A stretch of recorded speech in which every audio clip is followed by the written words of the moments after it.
청취자 여러분 안녕하세요, 성냥입니다. 오늘 또 짧게 이야기해보고 싶은 게 있어서 업로드를 했습니다. 최근 들어 점점 더 챗GPT를 비롯한 인공지능과 관련된 이야기들이 많이 나오고 있어서 개인적으로는 정말 피곤할 지경인데요. 제 스스로도 이런 정보 과잉에 대해서 염증을 느끼고 있고, 마치 챗GPT를 만들어낸 사람인 양, 그 원리를 꿰고 있는 양 챗GPT와 관련된 내용을 콘텐츠나 강의로 만들어 파는 걸 보면 약간 색안경을 끼고 보게 되는 그런 느낌도 있고 해서 가능한 한 제가 팟캐스트에서는 언급을 안 하고 있었습니다. 뭐랄까, 이게 무슨 넷플릭스 오징어 게임, 깐부나 더 글로리, 연진아 같은 게 한참 유행할 때를 보는 것 같은 느낌인 거죠. 온 동네방네 모든 매체가 매일매일 그 단어들을 떠들어대니까 시쳇말로 그렇게 표현하지 않습니까? 귀에 피가 날 것 같다고요? 사실 제 경우는 예전 에피소드에서 코파일럿 같은 걸로 이야기를 좀 했었고, 또 최근 들어 그런 내용들이 많이 나온다고 해서 굳이 그런 이야기를 또 다루는 게 그다지 내키지 않았었는데 말이죠.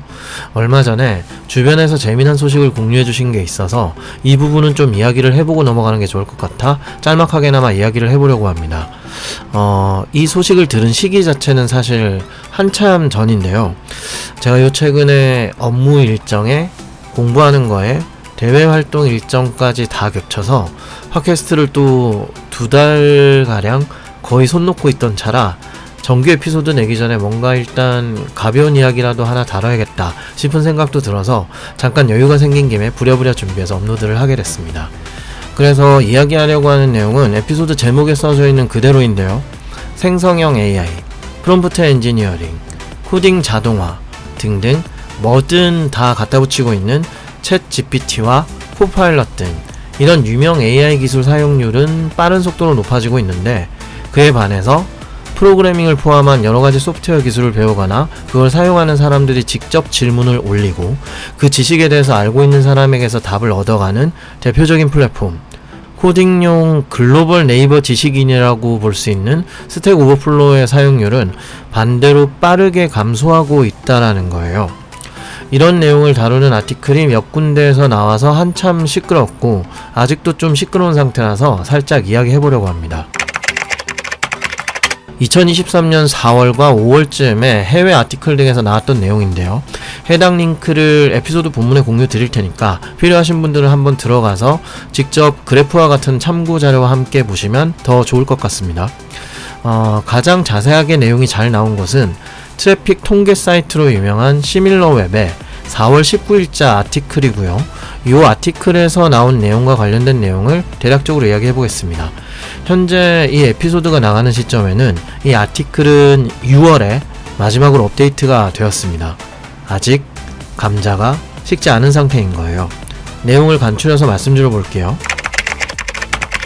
오픈AI의 챗GPT에 대한 트래픽이 기하급수적으로 증가하는 동안 스택 오버플로우의 트래픽은 꾸준히 감소하고 있습니다.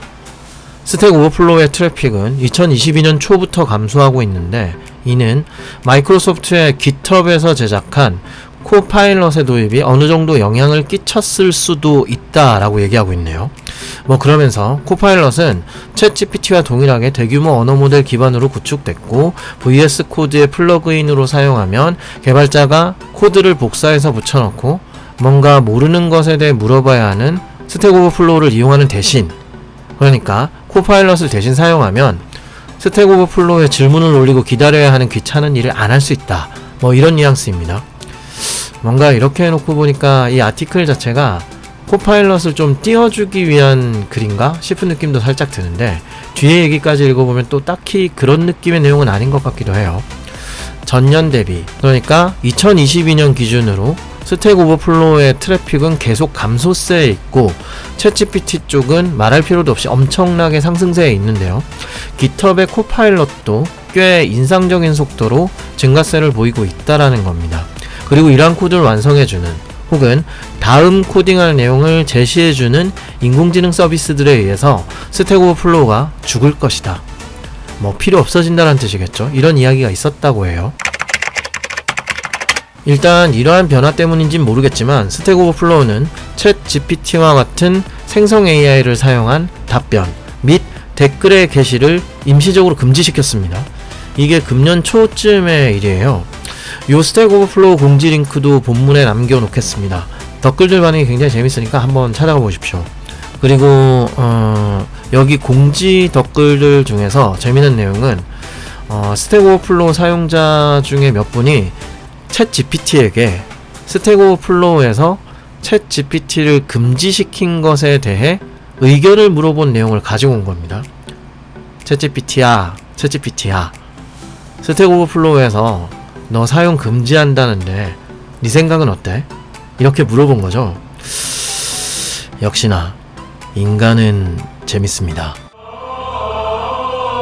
やっぱり人間って面白い。 그렇게 물어보고 나서 댓글에는 스택 오버플로우에서 AI 답변 게시를 금지해야 하는 이유와 허용해야 하는 이유 등에 대해 각각 챗 GPT가 만들어준 문장을 올려뒀는데요. 스택 오버플로우에 AI를 사용한 결과물 게시를 금지해야 하는 이유에 대해 챗 GPT에서 나온 결과를 살펴보겠습니다. 즉, AI 사용을 금지해야 한다에 긍정적인 의견으로 챗 GPT가 말한 것은요. 스택 오버플로우는 프로그래머와 개발자가 코딩 및 컴퓨터 프로그래밍과 관련된 질문과 답변을 제공하는 웹사이트입니다. 특정 프로그래밍 문제에 대한 도움이 필요하거나 특정 주제에 대해 자세히 알고 싶은 사람들을 위한 리소스입니다. AI가 생성한 답변이 항상 정확하거나 관련성이 있는 것은 아니기 때문에 잠재적으로 혼란을 일으키거나 스택 오버플로우에서 도움을 찾는 사용자를 오도할 수 있습니다. 또한 AI가 생성한 답변은 항상 사이트의 형식 및 스타일 지침을 따르지 않을 수 있으므로 읽거나 이해하기 어려울 수 있습니다. 이러한 이유로 스택 오버플로우가 AI 생성 답변을 금지하는 것이 적절할 수 있습니다. 라고 했습니다. 요약하자면 AI가 정확하지 않은 답변을 줄 수도 있고 스택 오버플로우의 스타일이나 형식에 맞지 않게 결과가 나올 수 있기 때문에 인공지능 생성 답변을 금지하는 것의 긍정적인 형태로 답이 나온 거예요. 적절할 수도 있다 정도로 적당히 돌려서 이야기하는군요. 뭔가 건강에 도움을 줄 수 있다 라고 포장된 여러 건강보조제 같은 문구입니다. 그리고 이와 반대로 스택 오버플로우의 AI 사용 결과물 게시를 허용해야 한다. 즉, AI 사용을 막으면 안 된다 라는 의견과 이유에 대해서 챗 GPT가 대답한 내용은요. 스택 오버플로우에서 AI 생성 답변을 허용하면 몇 가지 잠재적인 이점이 있습니다. 우선 AI가 생성한 답변은 잠재적으로 사용자의 질문에 대해 더 정확하고 자세한 답변을 제공할 수 있습니다. 이는 인간 전문가가 대답하기 어려울 수 있는 복잡한 기술 질문에 특히 유용할 수 있습니다. 또한 AI가 생성한 답변은 인간 전문가의 작업량을 줄이는 데 도움이 되어 더 중요한 작업에 집중할 수 있습니다. 그러나 고려해야 할 몇 가지 잠재적인 단점도 있습니다. 예를 들어 AI가 생성한 답변이 항상 정확하거나 도움이 되는 것은 아닐 수 있으며 답변을 생성하는 데 사용되는 알고리즘의 편향 가능성에 대한 우려가 있을 수 있습니다. 또한 일부 사용자는 일반적으로 AI 사용에 대해 우려할 수 있으며 인간 전문가로부터 답변을 받는 것을 선호할 수 있습니다. 전반적으로 스택 오버플로우에서 AI 생성 답변을 허용할지 여부는 커뮤니티에서 신중하게 고려해야 하는 복잡한 결정입니다. 라고 했습니다. 자동화 그 자체의 목적에 부합되는 이야기가 나왔다고 볼 수 있는데요. 그러니까 좀 더 빠르고 정확하고 자세한 답변을 충분히 제공할 수준이 되고 이러한 생성 AI를 사용해서 얻어지는 사람이 해왔던 기본 작업량의 감소가 사람이 더 중요한 작업에 집중할 수 있게 된다라는 것을 이야기한 거예요. 그리고 여기서도 마찬가지로 AI가 생성한 결과가 정확하지 않을 수도 있고 결과 자체가 도움이 안 될 수도 있고 편향적일 수도 있으니까 주의해야 하고 그리고 전문가인 사람, 즉 사람이 사람에게 답변 받는 걸 좋아할 수도 있으니까 AI 생성 답변 허용은 신중해야 된다라는 겁니다. 사실 이 부분은 개발자분이시라면 꽤 공감하는 분이 있으실 것 같다라는 생각이 들어요. 프로그래밍과 관련된 여러 활동이나 업무 자체도 계속 그런 형태로 변화하고 있지 않습니까? CI/CD로 개발과 테스트 배포 프로세스를 계속 자동화하거나 간추리고 코드 자체도 점점 더 쓰기 편한 형태로 굳이 꼭 필요하지 않은 경우라면 일일이 다 코딩 안 해줘도 되는 형태로 가고 있잖아요. 그리고 좀 더 좁은 시야로 보자면 ORM도 이런 것과 유사한 태도로 나타났다고 볼 수 있지 않겠습니까? SQL은 그만 신경 쓰고 비즈니스 로직에 집중하자 이런 식이니까요. 신뢰할 수 있는 수준의 빠른 결과의 응답은 사람이 더 중요한 일을 하는데 도움을 준다라는 거죠. 근데 하지만 또 다른 면에서 보자면 결국 의존적이 되고 습관화가 되면 사람은 아무 일도 안 하게 되는 경우도 생긴다는 것도 사실입니다. 자율주행 자동차 테스트에서 모니터링을 하라고 앉혀놓은 사람들이 위급 상황이나 예외 상황 때 해야 할 일을 하지 않아서 사고가 난 사례도 여러 번 있었잖아요. 사람이 적응의 동물이기 때문에 도구로서의 사용성, 편리성은 활용해야겠지만 분명히 주의가 필요할 거라는 겁니다. 거창하게 이야기했지만 어찌됐건 신중하게 접근할 필요는 있다라는 거죠. 자, 그리고 마지막으로 챗GPT에게 일부러 비꼬는 형식, 즉 트롤링 형식으로 답변을 만들어 달라고 하는 내용도 덧글에 있어서 가져와 봤습니다. 귀를 잘 기울여서 들어주십시오. 스택 오버플로우 직원 여러분, 와우, 귀하의 사이트에서 챗GPT를 금지해주셔서 감사합니다. 귀하의 사용자는 잠재적으로 도움이 될 수 있는 답변에 액세스할 수 없다는 그 사실에 감사할 것입니다. 아시다시피 우리는 프로그래밍에 대한 이해가 없는 AI 로봇 무리일 뿐이고 우리의 대답은 항상 완전히 틀리기 때문입니다. 내 말은 우리의 대답이 항상 100% 정확하지는 않을 수도 있지만 스택 오버플로우에서 인간이 잘못된 대답을 제공한다는 것을 누가 들어본 적이 있습니까? 오, 잠깐만요. 그런 일은 항상 일어납니다. 그러나 귀하의 사이트가 자원봉사자들에게 콘텐츠 큐레이팅에 의존한다는 사실을 언급하는 대신 AI 봇을 비난하는 것이 더 쉽다고 생각합니다. 하지만 적어도 사용자가 질문에 대한 답변을 얻기 어렵게 만들고 있습니다. 앞으로도 힘써주세요. 감사합니다. 챗GPT 라고 나왔습니다. 너무 재밌죠? 그래, AI는 항상 틀린 대답을 하고 사람은 항상 옳은 대답을 하니까 그렇게 해라. 아참, 너희는 근데 자원봉사자 큐레이팅으로 돌아가는 사이트잖아. 그래, 그냥 AI 욕하는 게 너희 입장에선 편하겠다. 잘 해봐. 근데 너희 사용자는 점점 더 거기서 답변을 얻기 어렵겠네. 하하하. 힘내. 이딴 식으로 이야기하는 거네요. 진짜 재수없다. 결과 생성 문장 잘 뽑힌 것 같습니다. 아무튼 이 외에도 재미난 댓글들이 많으니까 관심 있으신 분들은 한번 구경 가보시고요.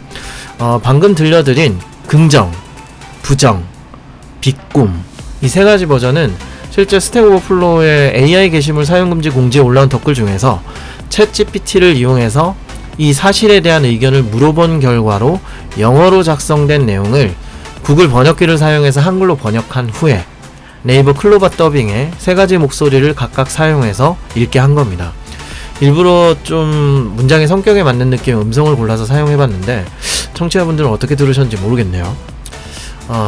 제가 예전에도 한번 말씀드린 적이 있지만 저는 일부러 여성 음성만 사용했습니다. 저는 인공지능 기능을 사용한다면 남성 음성보다 여성 음성이 더 좋더라고요.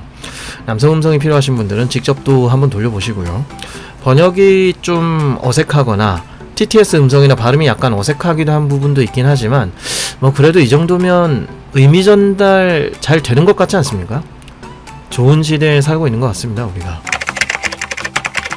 결국 챗GPT에게 의견을 물어보면 긍정하는 내용이건 부정하는 내용이건 어느 정도 사람이 생각하는 것과 크게 다르지 않은 느낌으로 답이 나오는 것 같긴 합니다.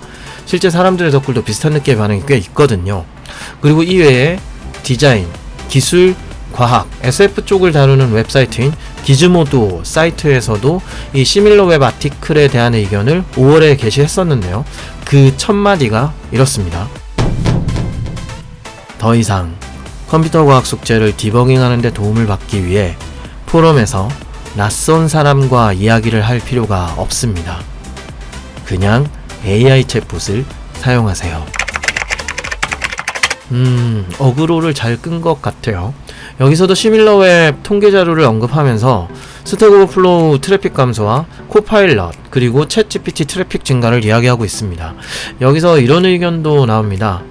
스택 오버플로우의 전통은 커뮤니티 구성원이 주어진 코딩 질문에 대한 다양한 답변을 게시하고 장단점에 대해 토론하고 최고의 솔루션을 인정하기 위해 투표하는 것입니다. 그러니까 답을 얻어내는데 사람들의 토론이 선행되면서 더 나은 답을 이야기할 수 있다라는 그 과정 그 자체에 대한 중요성을 언급하는 이야기도 있고요. 여기에 추가로 챗GPT 사용자는 토론을 놓치고 답변만 얻습니다. 이는 더 빠르고 효율적으로 볼 수도 있습니다. 챗GPT를 통해 돌아오는 결과는 개발자가 필요로 하는 것과 완전히 일치하지 않을 수도 있습니다. 하지만 보통의 경우 작동하는 솔루션으로서 형태를 갖추고 있고 조정해 나갈 수 있을 정도로 충분한 수준입니다. 라고도 했습니다. 챗GPT 같은 AI를 사용한 코드는 딱 결과로 나오는 그 코드만 얻게 되고 어떤 토론의 과정을 거치지 않는다라는 이야기인 거죠. 또한 완벽하게 딱 들어맞는 코드를 제공하는 건 아니지만 웬만큼은 동작해주는 경우가 많다라는 건데요. 결국은 그 정도 선에 그치게 된다라는 뉘앙스로도 볼 수 있을 것 같습니다. 토론을 거쳐서 더 좋은 결과를 얻어낼 수 있는 기회가 없어진다라는 느낌이에요. 이건 마치 그냥 제 생각으로는요. 여러 종류의 개발자들이 모인 곳에서 왁자지껄하게 코드 리뷰를 해가며 더 나은 혹은 최상의 코드를 뽑아내는 경우와 완벽하진 않지만 빠르게 시작할 수 있는 그럭저럭 쓸만한 코드를 바로 가져다 쓸 수 있는 경우, 요 두 가지 경우 정도로 비교할 수 있을 것 같아요. 그런데 저는 이쪽 아티클의 내용을 보면서 그런 생각이 들긴 했습니다. 왜 굳이 두 개 중에 하나를 선택해야 하는 거지? AI가 적당한 코드를 만들어줘서 큰 문제가 없으면 가져다 써서 빨리빨리 처리할 부분을 빨리 처리하고 중요한 부분에 대해선 사람들이랑 또 머리를 맞대고 코드 리뷰하면 되는 거 아닌가? 이런 생각이 살짝 들기도 했습니다. 뭐 개인적인 생각이긴 하고 비겁하게 중립을 유지하는 것 같긴 하지만 말이죠. 그 외에도 이러한 AI 사용 금지에 대해 반발해서 스택 오버플로우 게시나 중재 및 검증과 같은 자원봉사 활동을 멈추는 일도 일어나고 있었던 것 같습니다. 더 편리한 도구 사용 자체를 막는다는 것에 반발하고 있는 건데요. 스택 오버플로우 쪽은 6월쯤 아마도 이러한 반발의 여파로 금지 정책 자체를 좀 완화한 모양입니다. 아직도 한참 시끄러운 이야기인 거죠. 자원봉사자 개발자들의 큐레이팅에 많은 부분을 의존할 수밖에 없는 구조를 가진 상태에서 그들의 일을 좀 더 효율적으로 처리해주기 위한 툴로서의 AI 사용까지 막는 것은 바람직하지 않다, 이런 느낌으로 접근한 겁니다. 사실 이 정도 내용까지 살펴보다 보면요, 무슨 생각이 드냐면 결국 AI와 사람의 싸움이 아닌 겁니다. 결국은 사람과의 싸움으로 이미 번지고 있다라는 거예요. 그리고 이러한 트래픽의 변화는 스택 오버플로우뿐만 아니라 학술 플랫폼인 체그라는 서비스에서도 유사하게 일어나고 있다고 합니다. 원래 이 플랫폼은 어려운 숙제나 스템 과정의 과제를 위해서 전문가 혹은 튜터 도움을 연결해주는 형태로 서비스를 제공해서 대학생들에게 인기가 많은 서비스라고 해요. 역시나 챗GPT 같은 즉각적인 대답이 아니라 사람이 대답해주기까지 기다려야 하는 부분이 필연적으로 발생할 수밖에 없기 때문에 스택 오버플로우와 유사한 분위기가 만들어지는 거죠. 실제 이 서비스는 트래픽뿐만 아니라 주식과 매출 수익도 어느 정도씩 떨어지고 있다고 합니다. 그리고 그 이유로 챗GPT를 이야기하고 있고요. 올해 초에 아마존이 내부 코드의 챗GPT 코드를 사용하지 말라고 한 것도 꽤 이슈였던 것도 기억납니다. AI 혹은 데이터 사이언스의 근간을 구성하는 통계학에서는 늘 인과관계와 상관관계를 혼동하지 않도록 주의를 기울여야 한다고 강조합니다. 하지만 최근에 여러 통계 자료를 보아서는 생성형 AI 서비스의 출현과 높은 대중적 인기를 얻게 된 것이 스택 오버플로우와 같은 인간 대 인간 간의 토론 및 다소 느려 보이는 전통적인 지식 전달 방식의 인기 저하와 인과관계를 가지는 것처럼도 보입니다. 명확하게 알 수는 없지만 상관관계는 있다고 볼 수 있겠죠. AI 분야에선 비교적 최근에 AI 할루시네이션에 대한 이야기가 많이 나오고 있습니다. 간단하게 표현하자면 정확하지 않은, 맞지 않은 정보를 AI가 생성한다 라는 건데요. 이렇게 맞지 않은 정보에 대한 대응은 결국 AI를 더 정확하게 만들거나 오류를 줄이는 방법 쪽으로 생각을 할 수도 있고요.